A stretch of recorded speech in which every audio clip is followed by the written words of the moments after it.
Ladies and gentlemen, meet David Sedaris.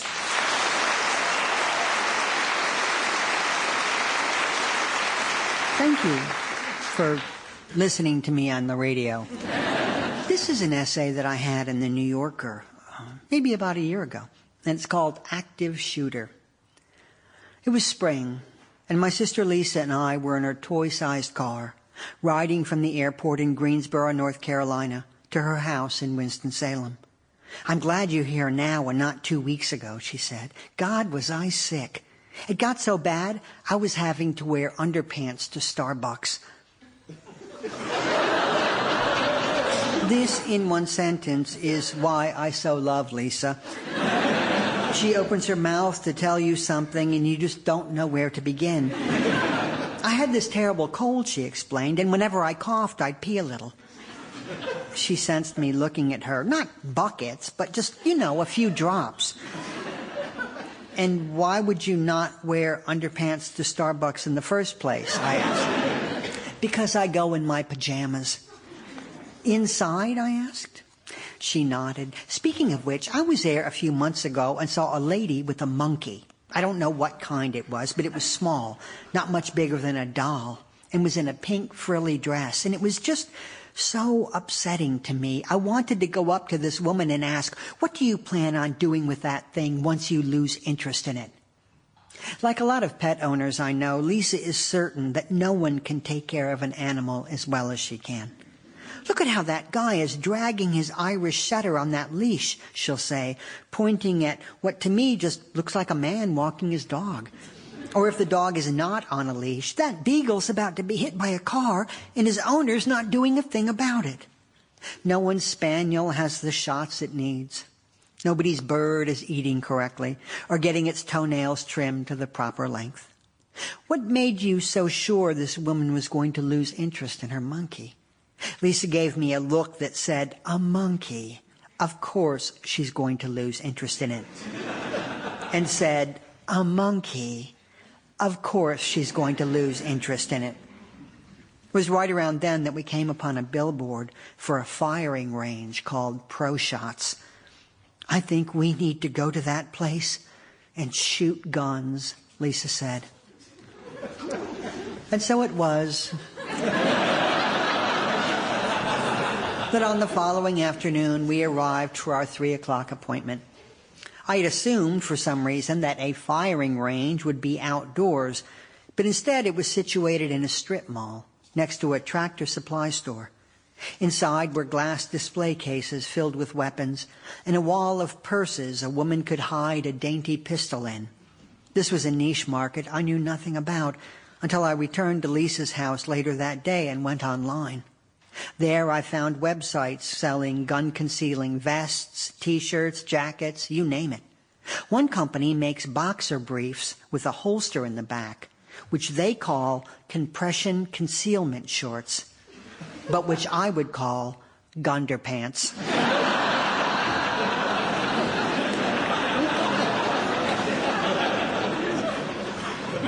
Lisa and I quite enjoyed wandering around the store. "Rossi, R, 352, 349.77, read a tag beside one of the pistols. Were I in, say, an office supply shop, I could have made a judgment concerning the cost, but I have no idea how much a gun goes for. It was like pricing penguins or milking equipment. My shooting experience was limited to air rifles. Lisa had no experience whatsoever. So before stepping onto the firing range, we sat for a 40-minute gun safety class taught by a retired Winston-Salem police officer named Lonnie, who co-owned the business and was dressed in one of its T-shirts. The man was perhaps in his early 50s, his pale eyebrows and wire-rimmed, almost invisible glasses shaded by a baseball cap with the Blackwater logo on it. He might not be someone you'd choose as a friend, but you wouldn't mind him as a neighbor. "I shoveled your drive while you were asleep," you could imagine him saying. "I hope you don't mind, I just wanted the exercise."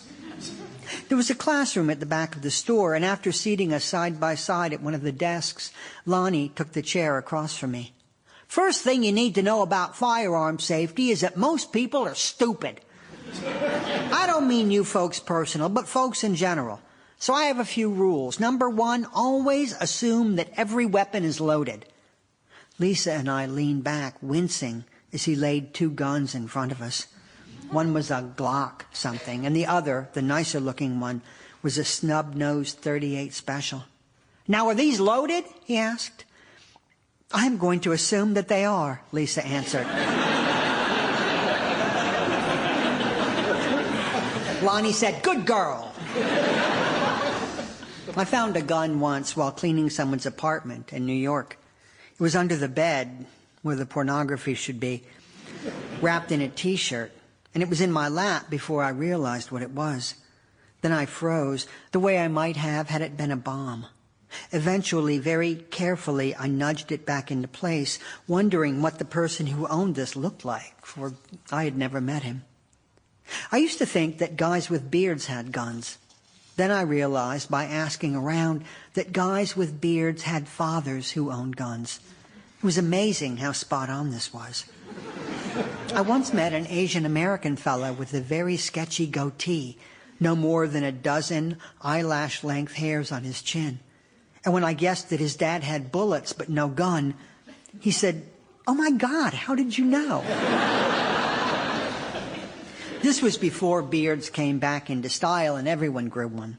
Now I think that guys who wear baseball caps with their sunglasses perched on the rims have guns if, and this is important, the lenses of those sunglasses are mirrored or fade from orange to yellow like a tequila sunrise.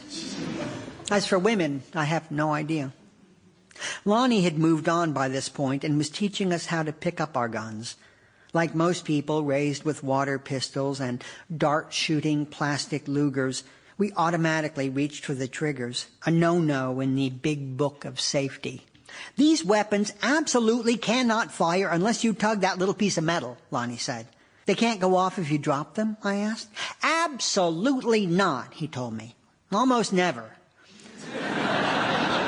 So go on, David, pick up your Glock. I screwed up my courage and did as instructed. Good job! When it was Lisa's turn, her finger went straight for the trigger. Busted, Lonnie told her. Okay, now, David, I want you to pick up the .38. Lisa, you go for the Glock. We just advanced to rule number 2. Never point your weapon at another person unless you intend to kill or wound them. When Lisa explained why she was taking the class, if anyone ever tries to shoot me and accidentally drops the gun, I want to know how to handle it properly. That is a very good, very smart reason, Lonnie said. I can tell you're someone who thinks ahead.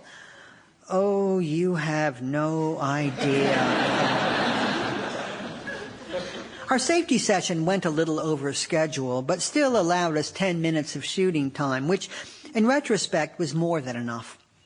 Seeing Lisa standing ramrod straight with a loaded Glock in her hand was as startling to me as seeing her in front of an orchestra waving a baton.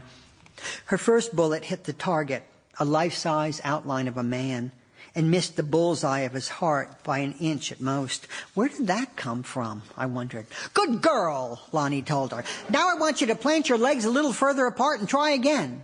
Her second shot was even closer. Lisa, you're a natural, Lonnie said. Okay, Mike, now you give it a try. I looked around, confused. Excuse me? He handed me the .38. You came here to shoot, didn't you? I accepted the gun. And from then until the time we left, my name was Mike. Which was more than a little demoralizing. Not getting the, wait a minute, the David Sedaris I have come to expect when meeting someone was bad enough. But being turned into a Mike, of all things? I thought of the time a woman approached me in a hotel lobby. Pardon me, she said, but are you here for the Lions Club meeting?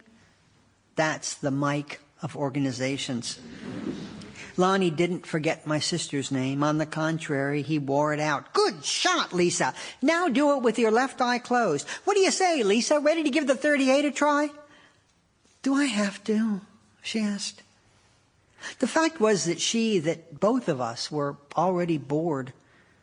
Taking my final shot, I thought of a couple I know in Odessa, Texas.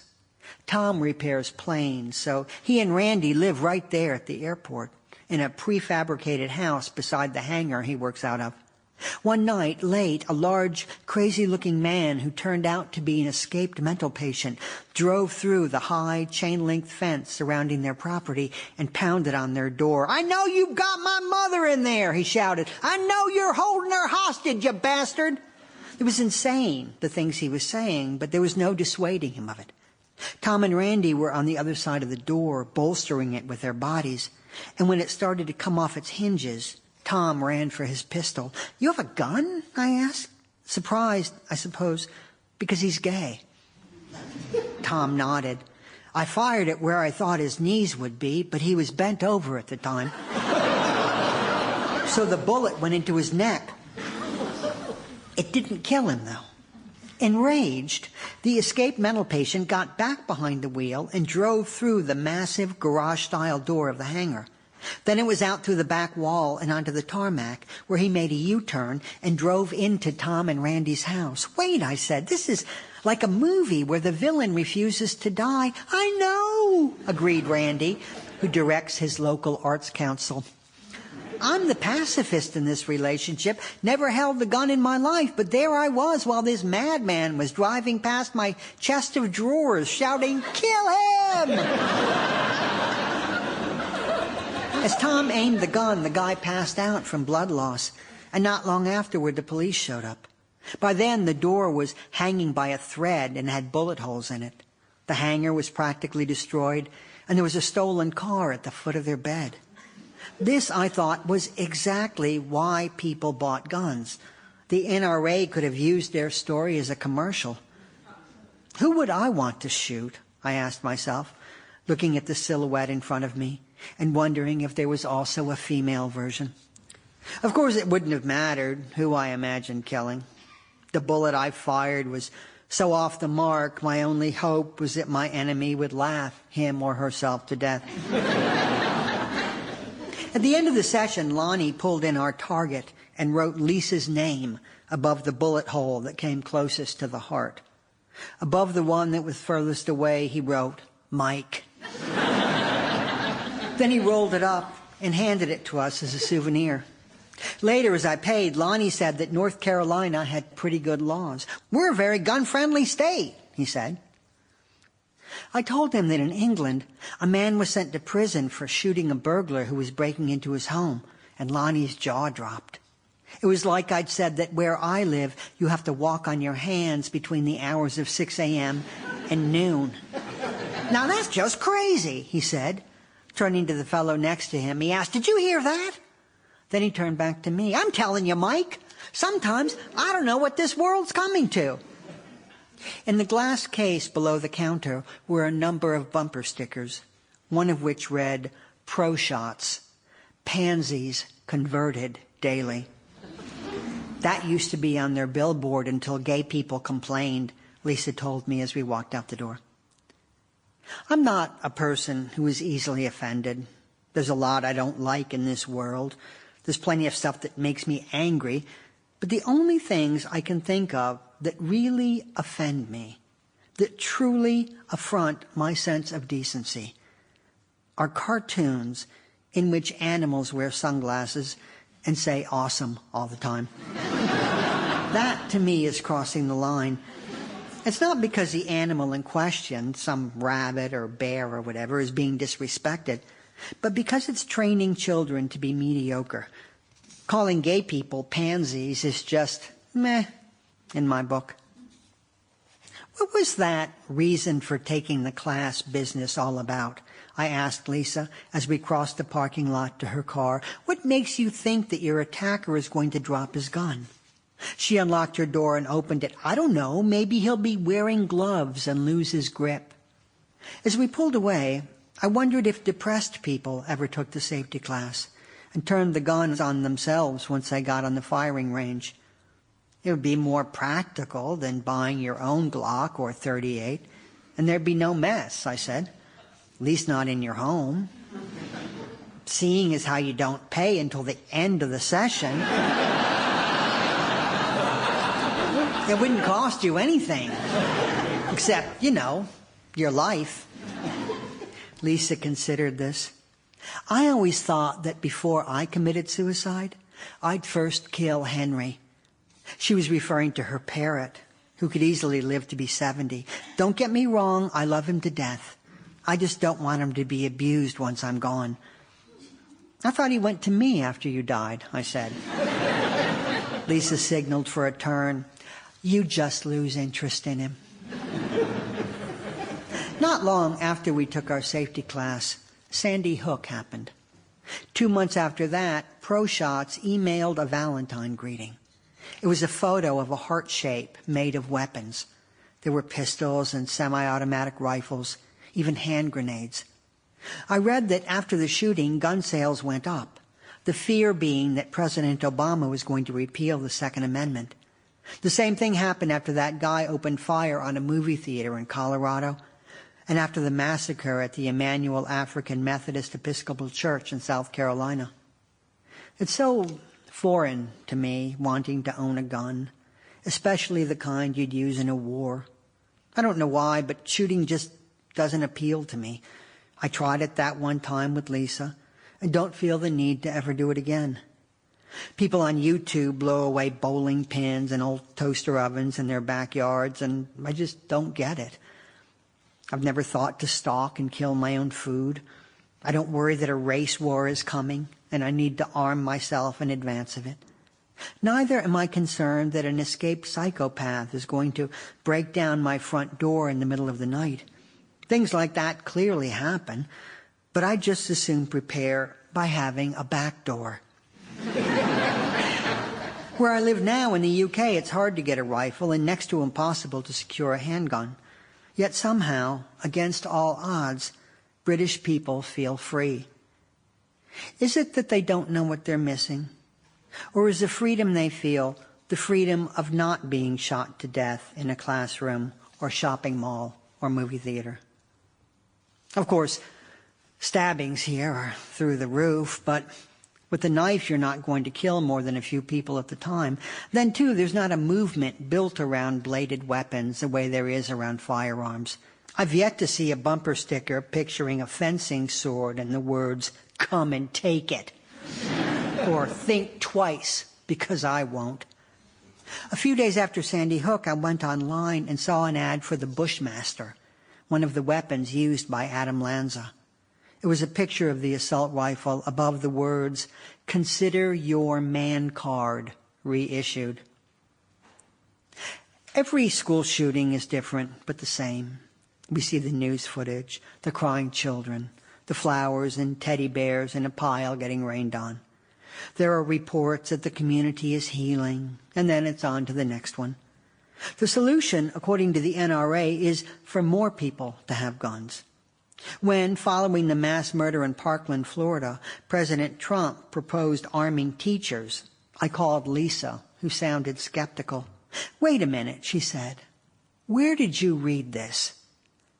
I thought of a dinner a few years earlier. My sister had joined me for a few days in Chicago and asked my friend Adam, "Are you familiar with a newspaper called The Onion?" "Of course," he said. "Well, I didn't know what it was, see? Then I read an article claiming that in order to save money, schools in America were going to eliminate the past tense."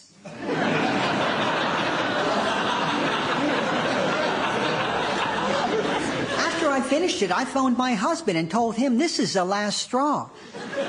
Because I used to teach, and the way budgets are being cut nowadays, this seemed entirely possible to me. "How do you save money by eliminating the past tense?" Adam asked. "I don't know," Lisa said. "I guess I wasn't thinking that clearly." It's probably for the best that someone so gullible is no longer in front of a classroom. Still, I couldn't blame her for not believing the armed teacher business. Who would have thought that after all was said and done, that this would be the proposed solution? A few days later, the Blue Mountain School District in eastern Pennsylvania put buckets of river rocks in all its classrooms, the idea being for the kids to stone their would-be assassins. I think there might be a few who'd reach for a rock, But wouldn't most of them freeze or just start crying? I know I would. Then came Santa Fe, Texas, where to my family's great shame, the shooter was named Demetrius Pagortzis.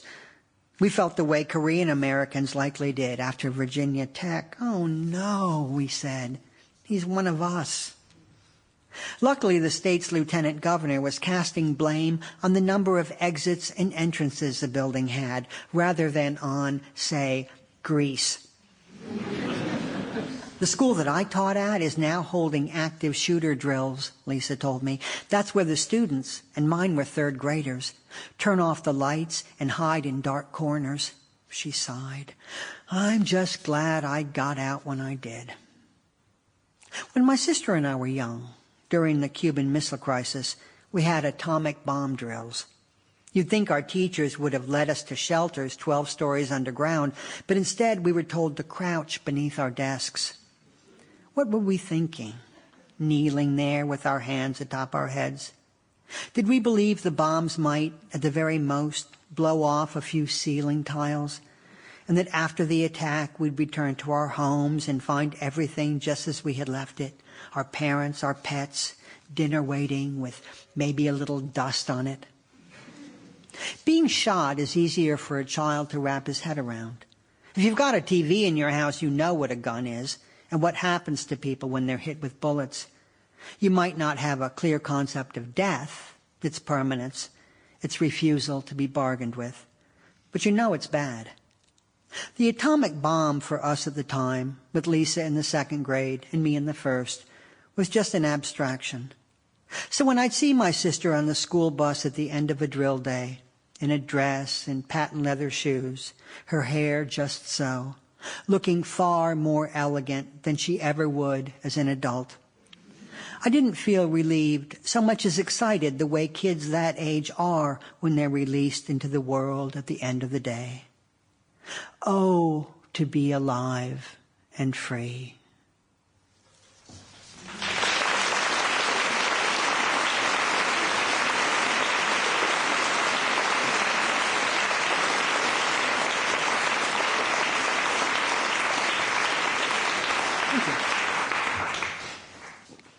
I was going to read a few things from my diary here.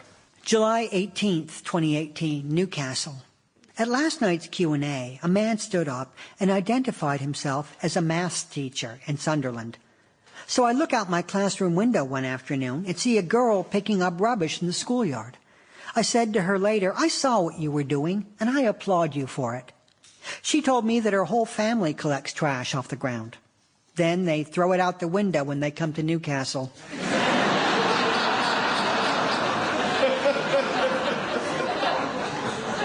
March 7th, 2018, London. Hugh and I were waiting for the 52 bus yesterday when I noticed a woman standing a few feet away. She was perhaps in her late 60s with shoulder-length gray hair. Her nose was sharp, like a beak almost, and she wore a turquoise coat over a dress the color of sea foam. The only thing off about her were her bedroom slippers. That and the way she was talking to herself. Just move, she said to the two buses that had pulled up in front of us to disgorge and accept passengers. Go on now, go! What are you waiting for? She wasn't shouting or using foul language. Rather, she spoke in a normal volume, occasionally moving her hands the way you do when you want someone to get out of your way. When the 52 came, Hugh and I took seats upstairs. The bus wasn't crowded, but as traffic slowed at Knightsbridge, I heard a voice coming from downstairs. Move, you! Come on now, get going!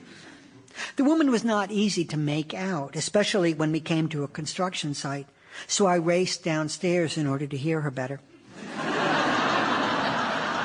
She was seated in one of the spots reserved for the elderly and handicapped and appeared to be reading a newspaper. Bus routes are for buses only, not cars. They should use the motorway. Get off the road this instant or go straight to jail. This bus needs to get through, not you lot. Her voice was imperious, the sort used to order around servants. Drive over those people, squash them. Just put your foot down and go. She was essentially saying what most people on buses, myself included, are sitting there thinking. Can you not See, the light is green. Get moving. Those blasted cars have no business here. They must get off the road at once. When I rang for our stop, she said, quit dinging the bell. We must get on with it. If I hadn't needed to pee so bad, I'd have stayed put, just to see where she was in such a rush to get to. December 20th, 2018, Albuquerque. What is it about Albuquerque? I'd been signing books for 20 or so minutes last night when a woman told me about a friend of hers who owns a pug. He recently had an operation on one of his eyes, so was having to wear a surgical cone around his neck, which he did not like one bit. All he did was whine and try to wrench it off, which was super irritating. My friend removed it just for some peace and quiet, and the pug scratched at his bandage with his back leg so hard that his eyeball literally popped out of his head, and he ate it.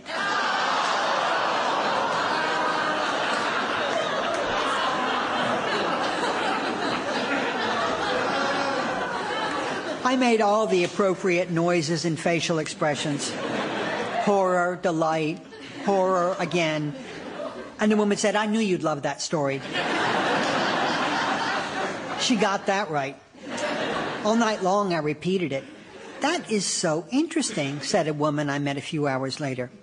She was a psychiatrist assigned to the county jail where a prisoner who was addicted to meth but had been clean for a month due to his incarceration dug both his eyes out with a teaspoon. He ate one, but not the other, possibly because he could not find it.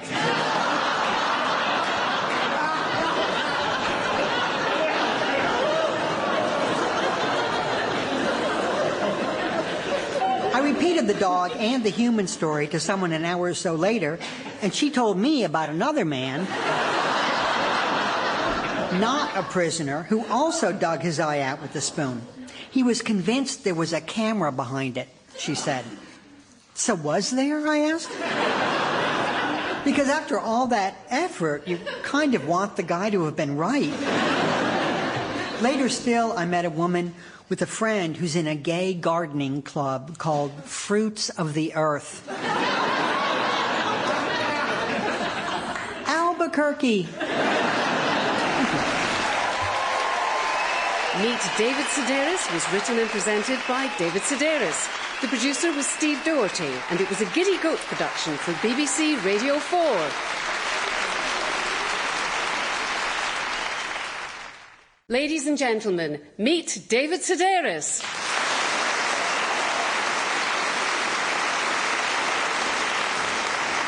Hello, thank you so much for coming today. I was going to begin by reading this short essay.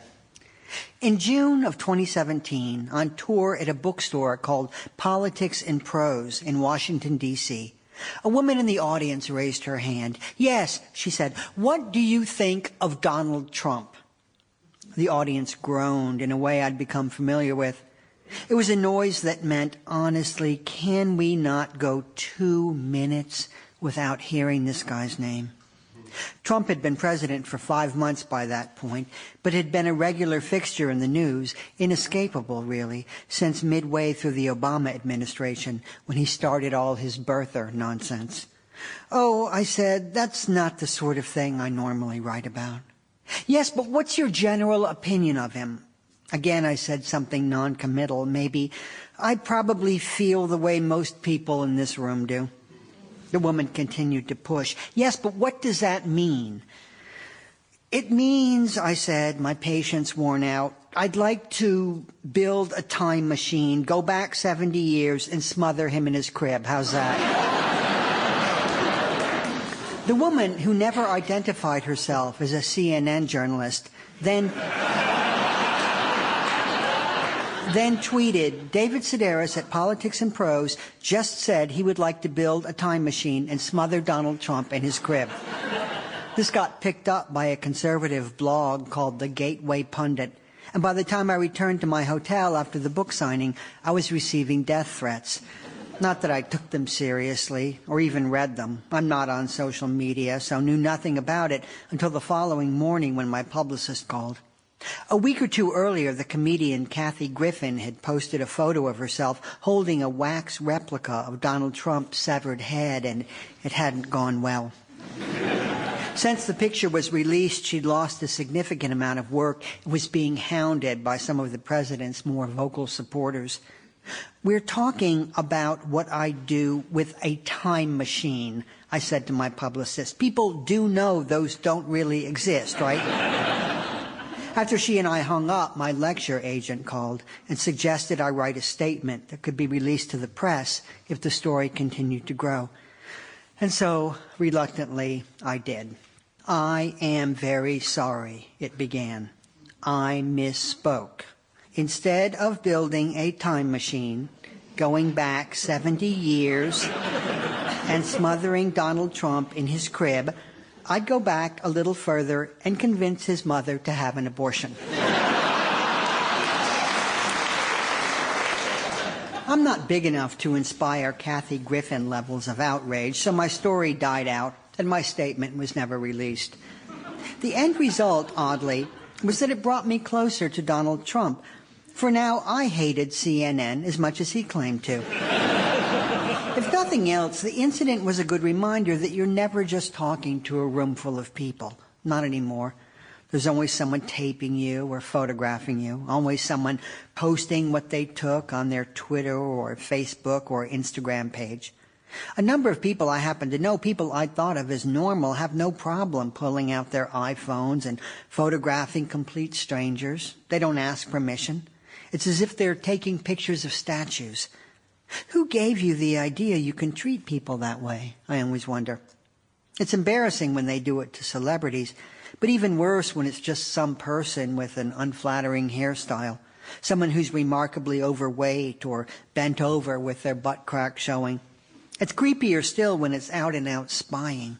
I was on a plane not long ago and noticed the woman across the aisle secretly shooting video of the flight attendant, who I'd earlier bonded with over a mutual dislike of cheddar cheese popcorn, which leaves your hands smelling like ass. The woman's phone was half hidden behind a magazine, and I wondered what she'd do were I to hold up my iPad and start recording her. What sort of wrong was she hoping to uncover? It was her sneakiness that bothered me. Of course, my self-righteousness would be all the more potent if I didn't look at websites like People of Walmart, crying, "Oh my God," as I go from page to page to page, realizing at the 300th picture of some poor shopper with brown stains on the back of her pants that it's 4 a.m. and I've been at this since midnight. All the more potent did I not enjoy the video someone forwarded me several years ago of his seatmate on the plane, a kid who looked to be in his early 20s and could not for one moment stop picking his nose and eating it. I must have watched this 20 times. Amazed at how self-absorbed the young man was at his task, how single-minded. Not long ago, on a flight from Los Angeles to Las Vegas, my seatmate did the same thing, but more intently.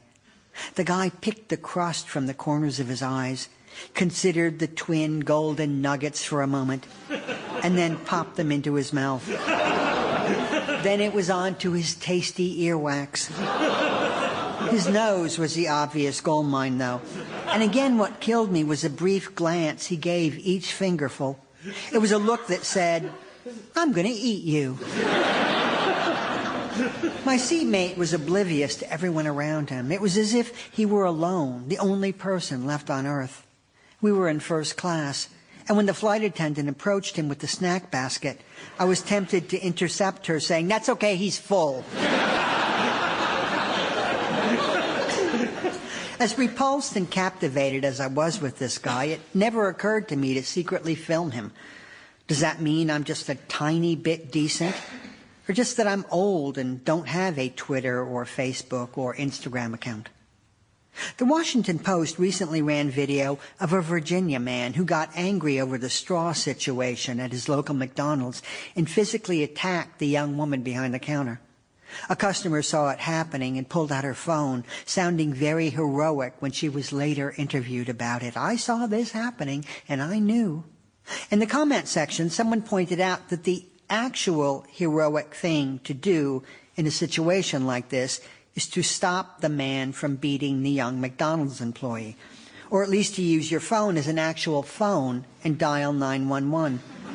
I think this every time I watch a video of someone being roughed up or bullied. This was the best you could do, bystander? Make a little movie of it? I was in Glasgow over the summer, walking through a crowded park, when I saw a seagull turn to the pigeon standing beside him and consider her for a moment. Then, like my seatmate on the flight to Las Vegas, he seemed to say, "I'm going to eat you." With that, he savagely stabbed her in the head with his beak. "Hey, look," someone shouted, "that seagull is killing that pigeon." There must have been 100 people within hearing range, and I guessed that at least 90% of them pulled out their phones, filming as the seagull commenced to decapitate the pigeon, eating bits of neck flesh as he went along. I looked at him and then at her. Neither bird was endangered, and both have well-deserved reputations as pests. And so my only thought before walking away was, carry on. It's the way I'd feel watching that CNN reporter from the Washington bookstore fighting the woman across the aisle who was secretly filming the flight attendant, each of them armed with a blade of some kind. Maybe for a moment I'd stop to watch. Then I'd remember the millions of better things I could be caring about and continue unburdened along my way.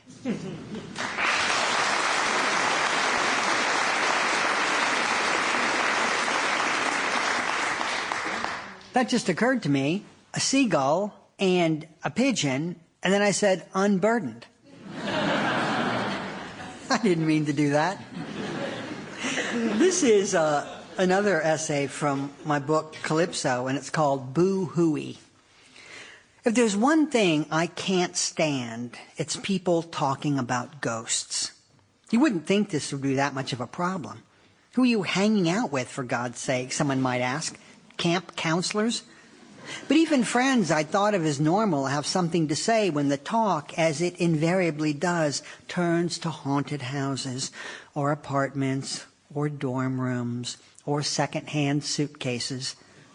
Leading the charge is usually Hugh. Don't get him started on the farmhouse he and his family lived in after returning to the United States in the late 1970s, or you'll never hear the end of it. And if his mother's in the room at the same time, run.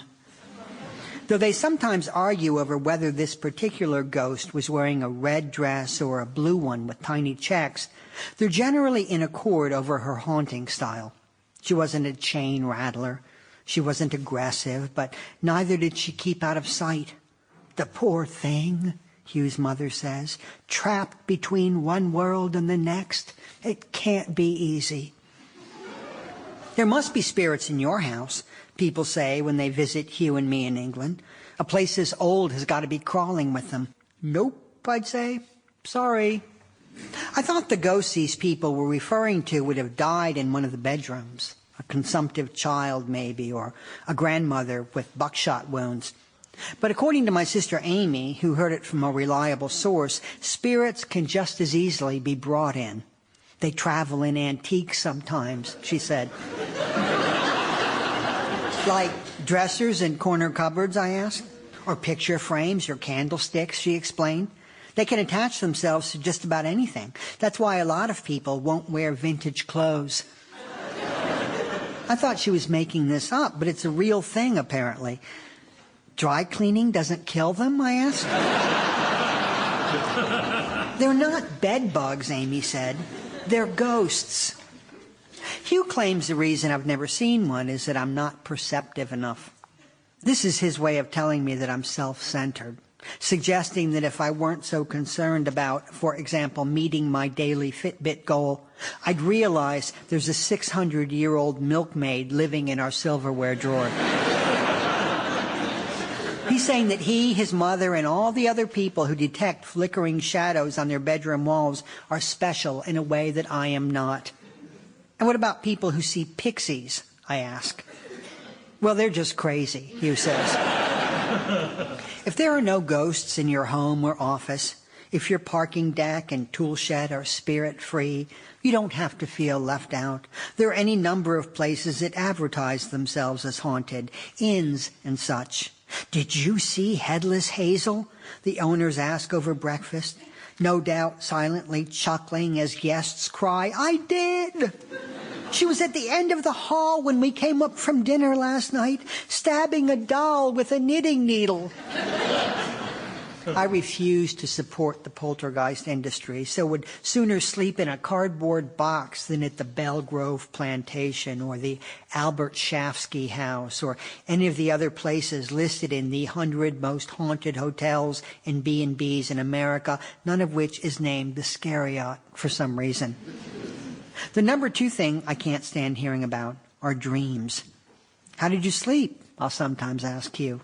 If his answer has anything to do with piloting a plane made of meat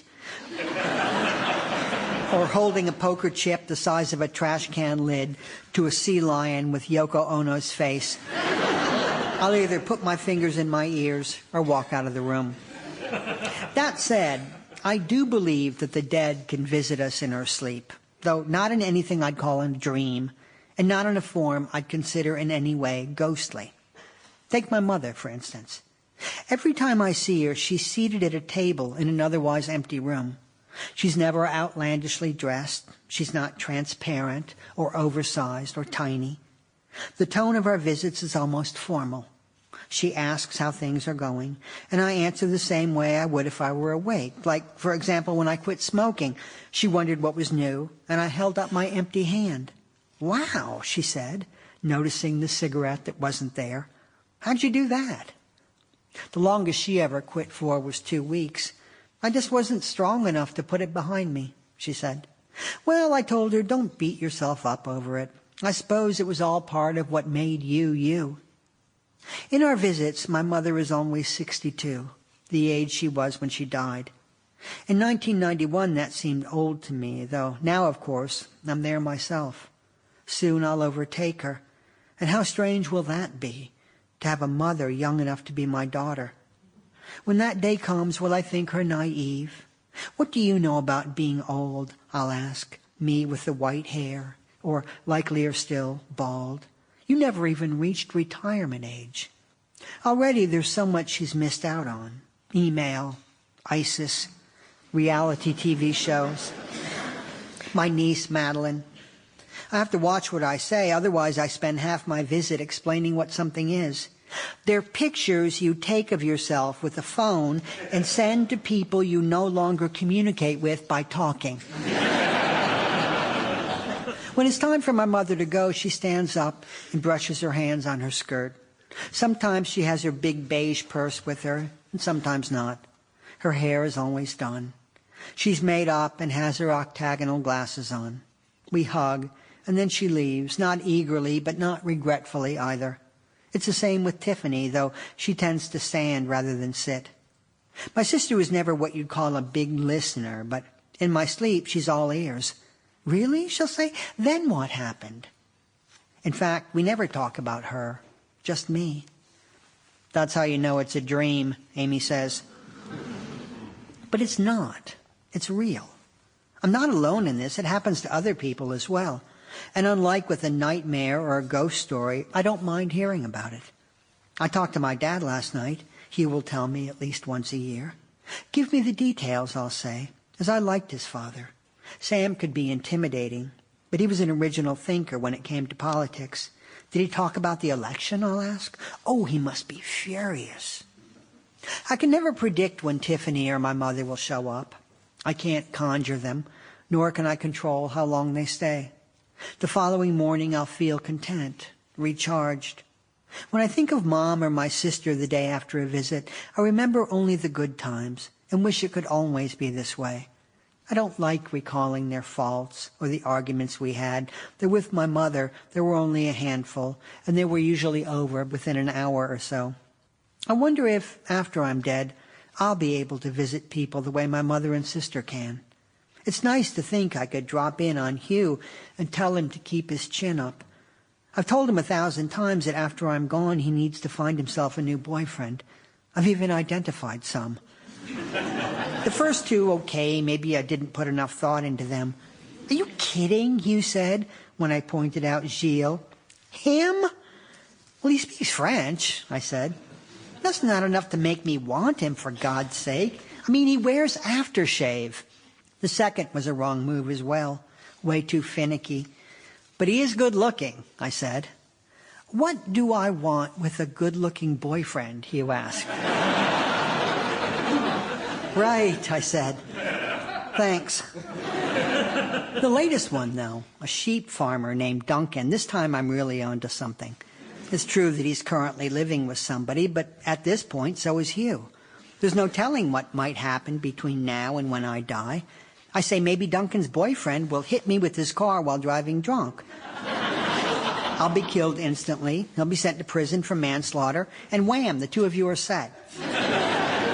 I believe I'm being helpful, but Hugh doesn't see it that way.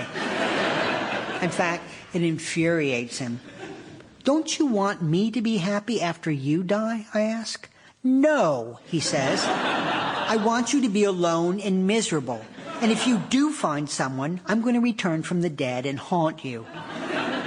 This brings us back to ghosts, which, as I said, I don't believe in. I'm just too practical.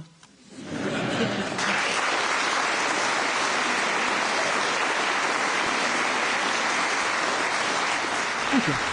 This is an essay I wrote recently about million-dollar ideas. And one of my ideas that we had to cut out because it's a radio was, well, you know, there's a really good reason we cut it, so I'll just leave it. I was in my Sussex kitchen not long ago, squinting at what was either a pheasant or an armless troll racing across the road in front of the house, when I got the idea for prescription windows.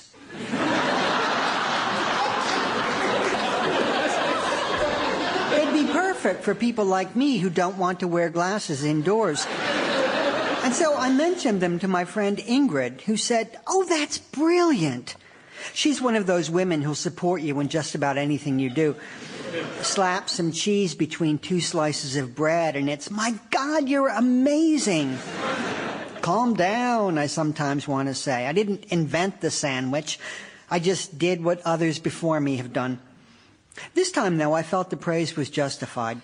And so I put prescription windows on my list of million-dollar ideas, realizing hours later that what works for me would not work for Hugh or any of our frequent house guests who have different vision problems than I do, or none at all. Still, they might be good for a nearsighted loner who never has any company. He could get the windshield of his car done as well. So I left prescription windows on the list, right beneath cigarette butts with seeds in them.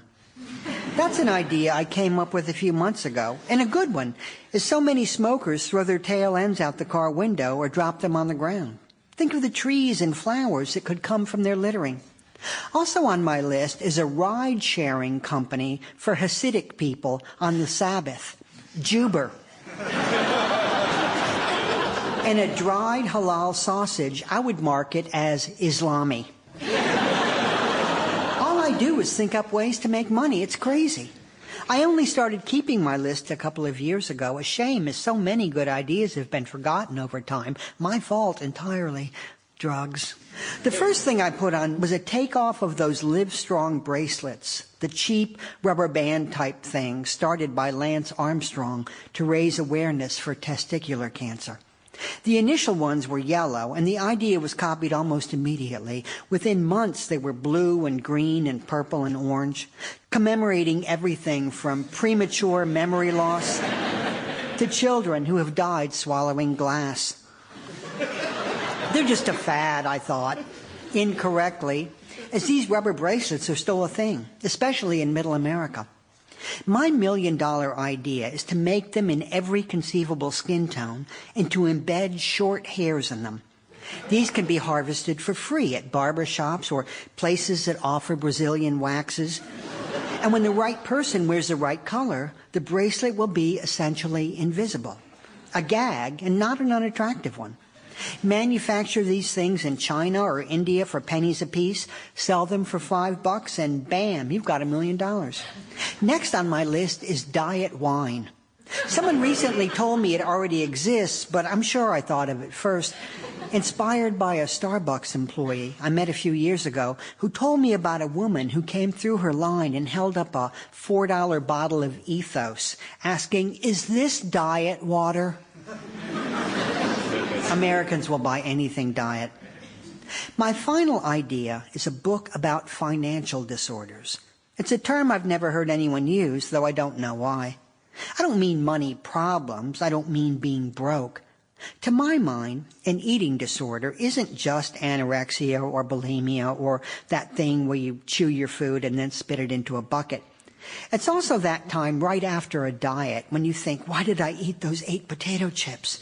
Now I'll have to exercise another 40 minutes at least. Didn't they have as many calories as like a whole pizza? Can I have my stomach pumped? Is it too late? An eating disorder means you can't casually eat anything. There's always all this torturous thinking involved. And a financial disorder is the same. Why did I buy that belt when I already have one at home?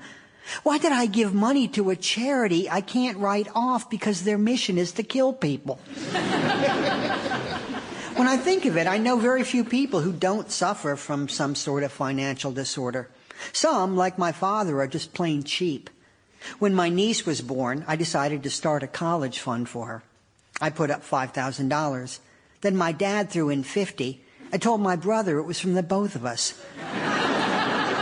It's just something I thought we should do. When my mother died, he started giving us checks at Christmas. "I put yours directly into your account," he told me. We were all surprised by the amount, and it grew as the years went on. Like clockwork, I'd send him a thank you letter, and was the only one to do so. "You are so generous," I'd write. "I am so fortunate to have you as my father." Time passed, and 25 years after my mother died, I mentioned to my financial advisor that I'd probably use my Christmas check to buy a ticket to Tokyo and back. "Christmas check?" she said. "From my father, the one he sends directly to you." "Your father has never put a dime into your account," she told me. This is what happens when you don't look at your statements, when you don't open anything that doesn't look like fan mail. I spent more on stamps for my thank you letters than he's given me since 1992. I said to my financial advisor, who was also my father's financial advisor, so wasn't learning anything she didn't already know. My Christmas money aside, my father is still incredibly stingy. The last time we all got together in New York, he took a taxi from the hotel room I got him to Amy's apartment. "That'll be $12, the driver said. "I'll give you 8, my father told him. It's interesting how none of his children inherited his particular disorder. We're all financially mangled, but in different ways. Some of us are spendthrifts who live beyond our means. Others look at everything as a money-making opportunity. I'm thinking of Amy, who will invite people over for Easter dinner and then charge them $5 to have their picture taken with her rabbit. Tiffany, on the other hand, renounced money and lived with great pride in poverty, swapping a day's work for a ham bone and a few packs of cigarettes. Then there's my kind of disorder. When I was in my 20s, I'd say, "How much do you think this sweater cost?" hoping the person I was talking to might guess, $25. To this, I'd answer, "Ha, more like $1.50 at the Value Village thrift store." Now I say, "Guess how much the sweater cost?" "I don't know," the other person will say, unless I'm talking to Amy, who completely has my number. "Don't make me do this. I'm not a shopper. Just guess," I'll say, usually to someone whose book I'm signing. It's made from wool a conceptual artist collected bit by bit from barbed wire fences, then wove with his feet. "I don't know," the person will say. "One sleeve is short and the other falls to the ground, so I'll say $40. "I think that's more like $3,000, I'll say, wondering why I'm doing this. I honestly don't want to make anyone jealous. I guess I want to impress them, though I wind up doing the exact opposite. "Well, you're just crazy." is the response I get. I can't believe you go around telling people how much you paid for that stupid sweater, Hugh will say, as his disorder is different from mine. He's the type who feels guilty about having money. He loves all the stuff you can buy with it, but needs to act like acquiring things is all my idea, and he's just an innocent bystander. I'd be happy just living in a car, I overheard him say once to his brother John in Washington State. It's David who insisted on a house. Really? I said as we were flying home. You wouldn't miss having a kitchen and a toilet? You wouldn't miss those 3 fireplaces you just had to have? Or that piano you're on all the time? Where would that fit, in the passenger seat? I'm thinking that when my financial disorders book comes out and is a huge hit, I just might not spend any of the profits on Hugh. Let him find his own $1 million ideas. I think I've proven that they're out there. The trick, of course, and it's a big one, is recognizing them. Meet David Sedaris was written and presented by David Sedaris. The producer was Steve Doherty, and it was a Giddy Goat production for BBC Radio 4.